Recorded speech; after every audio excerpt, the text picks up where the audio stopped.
smart speaker. Get that feeling. Hot Wok. Amazing tasty Asian cuisine. Hit News Briefing. Hi there, I'm Ann Stone with your news briefing. A dozen people with links to a Mexican drug cartel have been arrested after the biggest drug bust in Australian history. Police netting a whopping 2.4 tonnes of cocaine on its way to Perth from South America. WA Police Commissioner Cole Blanche thanking officers from the US drug enforcement agencies for their work with our officers. I say that is a magnificent effort to defend our shores, to defend our country from the threat of organised crime. More pains on the way for Aussie families, with interest rates tipped to rise again on Tuesday. Most analysts say there'll be a 0.25% increase, the 10th in a row.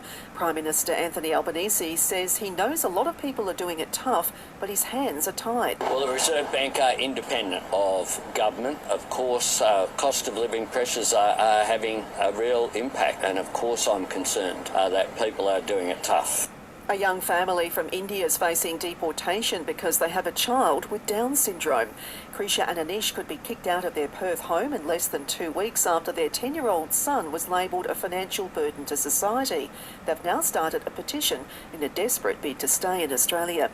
A state of emergency has been declared in Vanuatu after 2 earthquakes and 2 cyclones hit in as many days. No injuries or deaths have been reported. And former top US lawyer Alex Murdoch has been sentenced to life in prison for the murders of his wife and son in a case that's been made into a popular Netflix series. Together with Beyond Blue, Australia Post is delivering the goods by connecting millions of households with mental health information. It's another way Australia Post is delivering for Australia. 3 more NRL games on today as round 1 continues. The Cowboys taking on the Raiders, the Bulldogs playing Manly, and the Sharks up against the Rabbitohs tonight. Last night, Brisbane pulled off a stunning upset, downing 2-time defending premiers Penrith on home turf, 13-12, after a field goal in the 70th minute from the Broncos' Adam Reynolds. In the other game, the Warriors beat the Knights 20-12, while Melbourne's Cameron Munster will miss 2 to 3 weeks after having surgery on his finger.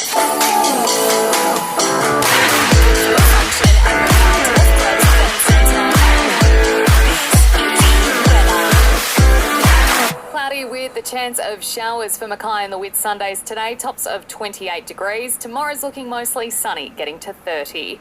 It's the daily stories that matter in under 20 minutes. Search the Briefing podcast on Listener, download the app now and listen for free.